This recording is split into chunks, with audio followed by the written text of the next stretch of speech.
Think about walking down a familiar street, maybe in your own town, passing buildings every day without a second thought. Hmm. But what if those ordinary places held, extraordinary hidden histories? Yeah. Today, we're pulling back the curtain on one such history right here in the Midwest, in Milwaukee, Wisconsin. Okay. We're going to uncover the story of the Milwaukee crime family, sometimes called the Balistrieri crime family or, the Milwaukee Mafia. And it's pretty captivating, isn't it? Seeing how something we often link with, like the big coastal cities' organized crime, really put down roots in a E- place like Milwaukee. Exactly. Our sources for this deep dive, they give us a pretty comprehensive look. We're tracing the origins, the key figures, what they were actually Its doing, activities, yeah. and how they connected to the bigger picture, the wider organized crime networks. So consider this our expedition, if you will, into Milwaukee's hidden underworld. Right. Our mission today is to really try and understand how this Midwestern mafia family rose up and maybe what the evidence suggests, how it declined. And there are some genuinely surprising connections, some interesting power dynamics to unpack. Definitely. Okay, let's get into it. It looks like our story kicks off in the early 20th century, Milwaukee's Third Ward. Yes, the Third Ward. Back then, it was this vibrant hub for the Sicilian immigrant community. Okay. And that's really where this organization first took hold. The sources, they point to a guy named Vito Guardalabene Galabane. as the founder, maybe around 1918. He'd come over from Santa Flavia, Sicily back in 1903, got naturalized in 1911. And it's pretty striking. As early as 1915, this Nicola Gentile figure described Guardalabane as the king of Milwaukee's Little Italy. The king, yeah. That tells you something about how quickly he must have established himself, his influence. For sure. And if you sort of connect the dots with how organized crime was developing across the U.S. then, Right. there's a pretty strong suggestion that Guardalabane's early setup might have actually started as a branch of the Chicago outfit. Ah, the outfit. So not entirely independent from the get-go. Probably not. That kind of regional connection, it wasn't unusual. Chicago is such a powerhouse in the Midwest. Makes sense. This early sort of reliance on Chicago, it highlights a key thing about regional mobs often, these smaller groups. They operate under the umbrella of bigger syndicates. So Milwaukee maybe didn't have full autonomy right away. Likely shaped their development, yeah? Yeah. Limited their independent power, maybe? So almost like a direct franchise from the Chicago mob right at the start. Yeah. Now, leadership transitions, always tricky. What happened after Guardalabane? Well, Vito died, natural causes, in 1921. Okay. His son, Peter Guardalabane, he stepped up as boss. But not for long. No, pretty short-lived. Lasted until 1924. Then control shifted to Giuseppe Big Joe D'Amato, a distant relative. Big Joe Tomato. But tragically, D'Amato, he died young. Pneumonia, 1927. Wow. A lot of instability there in the early years. A fair bit, yeah. But then Joseph Falone emerges, and this lines up with Prohibition, right? Which we know was just this massive engine for organized crime growth everywhere. Precisely. Joseph alone. He'd immigrated from Prizzi, Sicily, back in 1907. He becomes the boss after D'Amato. Okay. And what's really interesting is his business. He co-owned a wholesale grocery company with Pasquale Migliaccio. A grocery company. Sounds legitimate on the surface. Exactly. But it seems to have been the perfect front, or at least a conduit, for supplying essential stuff, like sugar. Ah, for the moonshiners. You got it. Fueling all those moonshining operations popping up during Prohibition. So they were basically supplying the illegal booze trade, maybe Yeah. even helping rivals indirectly. Could be. And their reach, it wasn't just local. The sources show that during the late 20s, early 30s, quite a few Sicilian mafiosi from Chicago actually moved to Milwaukee. And got inducted into the local family. Yep, formally brought in, Oh. which again just cemented that Chicago connection even more. And Valone himself, he wasn't exactly keeping a low profile with the law, was he? No, definitely not. Early 1930s, he was part of this big indictment, a large group accused of running a pretty substantial regional bootlegging ring. Did he get convicted? It's not clear from this if he served time then, but like a lot of guys in that era, he was adaptable. When Prohibition was repealed in 33. Let me guess, he went legit. Well, sort of. He and Migliaccio transitioned their business into the Broadway Liquor Company, a legitimate liquor company. Makes sense. He eventually retired from the racketeering side of things in 1949, died of natural causes in 52. Quite a long and, you could say, successful run for Valone. He certainly lasted a while. But the handover after him, Sounds like it was anything but smooth. This is where Salvatore Sam Ferrara comes into the picture. That's right. Filoni had apparently been grooming Ferrara, who was also from Prizzi, and a relative to be his successor. Okay. Ferrara takes over in 49, but his time as a boss, pretty rocky. Lots of internal conflict. Like what? Well, the big one was in 1952. A major beef erupted with Frank Ballestrieri. Ah, Balistrieri. Here he comes. Yep. It was over the Ogden Social Club, a gambling spot Ballestrieri owned. Ferrara tried to muscle in on the ownership. Ballestrieri pushed back. And Ferrara, well, he decided to expel Ballestrieri from the family entirely. Wow. That sounds like a really risky move, especially if Balistrieri already had some clout. It was a huge miscalculation by Ferrara. Yeah. Kicking him out, it caused a lot of bad blood, split the family. So what happened? Did the members just accept it? No, ultimately, the membership decided to depose Ferrara. They basically voted him out. And crucially, Like when to Chicago. exactly, they appealed to their overlords in the outfit to step in and sort it out. Which really shows that hierarchy, doesn't it? Milwaukee disputes getting settled by Chicago. It definitely shows the outfit's power in the Midwest. Local problems escalated to the higher-ups. So Chicago plays judge and jury. What was the verdict? Well, late 52, a panel of top Chicago guys. We're talking Tony Accardo, Rocco Fischetti, Sammy Giancana, The big names. the absolute heavy hitters. Yeah. They sided against Ferrara, demoted him. Ouch. And then, in a pretty surprising twist, they installed John Alioto as the new boss. Alioto. Yeah. Wasn't he related to Balistrieri? Bingo. He was Frank Ballestrieri's father-in-law. No way. Yep. And as a direct result, Ballestrieri was immediately reinstated into the family. Wow, talk about a power play by Chicago. Ferrara tries to assert himself and it just completely backfires. Spectacularly. Hmm. It basically cleared the path for the Ballestrieri family's rise. So now Alioto's in charge. And under him, the sources suggest the family's influence really took off. That's absolutely right. Alioto's leadership, it saw significant growth, especially within the labor movement in the area. That was a key area of expansion. Interesting labor unions. Yeah.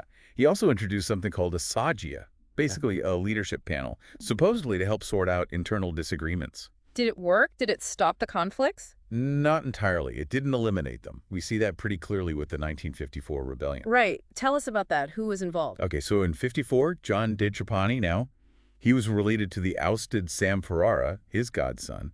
Actually, he plotted with Frank Logalbo and Giaconea to take control from Alioto. Another power struggle. How did Alioto react? Swiftly and brutally.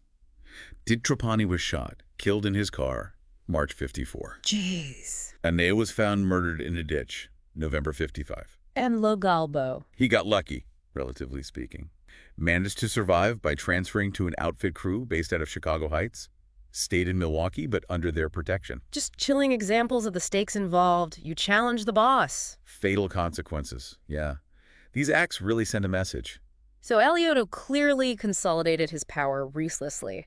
And where was Frank Ballestrieri during all this? He was Alioto's son-in-law being groomed, right? That was the initial plan, seems like. Yeah. Alioto was reportedly prepping Frank to succeed him. But FBI reports suggest Alioto might have had second thoughts later on, developed some reservations. Why? What changed? The potential trigger, according to the reports, might have been an alleged extramarital affair Ballestrieri was having. So personal drama potentially changing the course of a crime family. Almost like something out of a movie. It does have that feel, doesn't it? Yeah. But despite whatever reservations Alioto might have had, Ballestrieri still got the top job. he did. December 27, 1961, Alioto attended this social gathering, which basically served as the official ceremony. Frank Ballestrieri was inducted as the new boss. And that kicks off the Ballestrieri era, a pivotal moment. Absolutely. The beginning of what many see as the Milwaukee Mafia's most powerful and certainly most notorious period. Often called the Mr. Big era. When he took over in 61, what was he already controlling? What was his base? Well, by the time he became boss, Ballestrieri already had his fingers in a lot of pies. He wielded serious control over loan sharking, Okay. had almost a monopoly on illegal sports betting in Milwaukee, Right. and huge influence in the vending machine business across the region. So he wasn't starting from zero. He had a solid foundation. A very substantial foundation. Yeah, he was already a major player.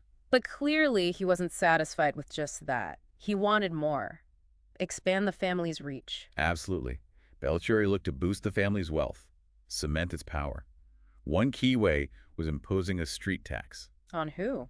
Other criminals. On various gambling rackets, yes, but also on some legitimate businesses operating in Milwaukee. Wow. Blurring the lines there. Totally. It wasn't just about the money. It was a power move, showing control over the city's economy, legit or not. And how did he enforce this? He brought in muscle, Joseph Guerrera, and Sebastian Buster Belstra from Kansas City. Bringing in outsiders. That can cause problems sometimes, can't it? Resentment. It absolutely can, and it did here. Belstrieri promoted Guerrero, one of the new guys, really quickly. Made him a capatesa, like a captain. And the longtime members didn't like that. Caused considerable discontent, yeah, among the established Milwaukee guys. So why didn't they revolt?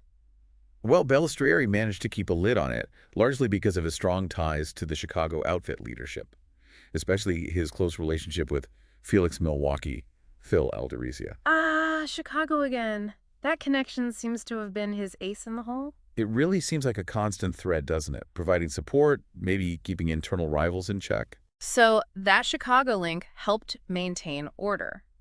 Now, despite all this apparent power, the law eventually started closing in, didn't it? The FBI. Yes. By the 1960s, the FBI was actively trying to infiltrate the Milwaukee family. How successful were they? Pretty successful, actually. They managed to cultivate several informants inside the organization. Guys like Joseph Guerrera. The guy he brought in, wow. Yep, and Augie Maniaci. And they even managed to get an illegal wiretap inside Belstrieri's office. An illegal tap, so they were playing hardball. They were. And it led somewhere. March 1967, Belstrieri gets convicted. Federal income tax evasion. How much time did he get? Sentenced to 2 years in federal prison. So this increased profile under Belstrieri, it definitely brought more heat from law enforcement. Set the stage for more trouble down the line. Exactly. Who ran things while he was inside? He appointed his underboss, who was also his younger brother, Peter Belstrieri. Okay, Peter's acting boss. Right. Frank got out in June 1971. But the FBI troubles, they didn't stop there. That informant, Augie Maniaci, something happened to him, right? Tragically, yes. August Maniaci, he'd had a falling out with Belstrieri after Frank got out of prison. September 1975, Maniaci was shot and killed outside his home. Jeez. A message sent. A brutal one. And his brother, Vincent Maniaci, he survived an attempted car bombing in 1977, believed to be connected to the same feud. He survived. Yeah, but he fled the state afterwards, feared for his safety. Understandable. This really ramps up the violence. Crossing Belstrieri or cooperating with the feds? Deadly serious. A stark reminder of the risks, definitely. And then things get even more intense with the undercover operations. This is where the Donnie Brasco link comes in. Right, 1978, the FBI starts this undercover sting in Milwaukee. Agent Gail Ty Cobb goes in as a vending machine guy, alias Tony Conti. Yeah. And the introduction, the way in, was facilitated by Joseph Pistone, Donnie Brasco. The guy deep inside the Bonanno family in New York? Exactly. Pistone introduced Cobb to a Bonanno soldier, Benjamin Lefty Ruggiero. So the New York mob was involved in setting up an FBI agent in Milwaukee. Unknowingly, of course. Yep. Ruggiero, for a fee, vouched for Cobb, helped him get set up in the vending business, right there in Belstrieri's territory. That's incredible. It shows how interconnected these families were, even across states. It really does. Pistone himself even came out to Milwaukee a few times, trying to build a closer relationship between the Bonanno and Milwaukee families. What was Belstrieri's reaction to this new guy, Conti, showing up? Well, initially, Belstrieri didn't know about the Bonanno connection, and he reportedly ordered Cobb killed for operating on his turf without permission. Ordered a hit on an undercover FBI agent. Yeah, but Ruggiero stepped in, arranged a meeting. Yeah. Cobb managed to talk his way into getting Belstrieri's permission to operate. Wow. From a death sentence to a business license. That's pragmatic. Pragmatic, ruthless, yeah. Business is business, I guess. And it went even further. They actually went into business together. Unbelievably, yes. August 1978, Frank Belstrieri and his sons, John and Joseph, they become silent partners with Conti in Best Vending Company. Which was an FBI front. The whole thing was an FBI front. But then the Belstrieris, along with some Bonanno guys, started extorting their own front company. Extorting the FBI. Yep. And they started getting suspicious. They began thinking Conti might actually be a government agent. So they pulled out. They terminated the partnership December 1978. But did they tell anyone? Did they warn New York or Chicago about their suspicions? Apparently not. And that seems like a huge mistake, a critical oversight. Why? Because failing to share those suspicions likely played a big part in what happened next. October 1st, 1980.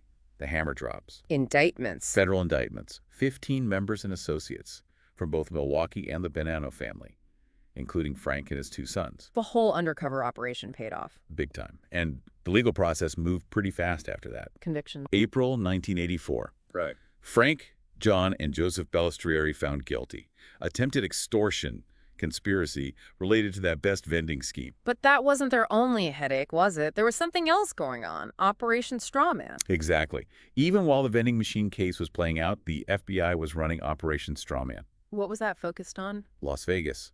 Specifically, skimming untaxed profits from casinos controlled or influenced by organized crime. And the Balestrieris were involved in that too. They were implicated. September 1983, Frank, John, and Joseph were indicted again, along with other mobsters, allegedly involved in skimming over $2 million from Vegas casinos. Another major case. Where was this trial held? Kansas City. It started September 85. On New Year's Eve, 1985, Frank Balestrieri was convicted. What sentence did he get for the skimming? 10 years. But it was set to run concurrently with the previous 13-year sentence he'd already received. So these convictions, especially Strawman, must have really shaken things up. Oh, massively. Operation Strawman essentially decapitated the leadership of the crime families in Milwaukee, Chicago, and Kansas City. A huge blow. It's even reported that Balestrieri's prison time stopped him from getting a seat on the Mafia Commission. Yeah, the National Ruling Council, which just shows the level he was thought to be operating at or aiming for. He eventually got out of prison, though. Released in 1991, but his freedom didn't last long. What happened? He died. Heart attack, February 1993. He was 74. And with Frank Balestrieri gone, the dynamics in Milwaukee shifted again, Chicago stepping in more. Seems that way. After Frank's death, the Chicago outfit, which had always kind of overseen Milwaukee for the commission, reportedly started taking a much more direct hand in the rackets there. Filling the vacuum. Essentially, yeah. Our sources give us a sense of who followed Frank as boss. Can you run through that succession? Sure. After Frank died in 93, his brother Peter Balestrieri took over until 97. Okay. Then Joseph Caminiti was boss from 97 until 2014. Long stretch for Caminiti. Yeah. And the most recent guy identified as boss was Peter Picciaro from 2014 until, well, very recently. He passed away January 6, 2024. Just this year. Wow. And what about the consiglières, the advisors? We have a list of names linked to that role over time. Steve DeSalvo, Joseph Gumina, Peter Balestrieri before he became boss. Right. Joseph Joey Bell, Balestrieri Sr., Vito Sedita, Carmelo Charles Arcone, Joseph Joe Caminiti again, before he became boss. It'd be interesting how they moved between roles. Yeah, consigliere seems like a potential stepping stone. Then Peter Picciaro, also before he was boss.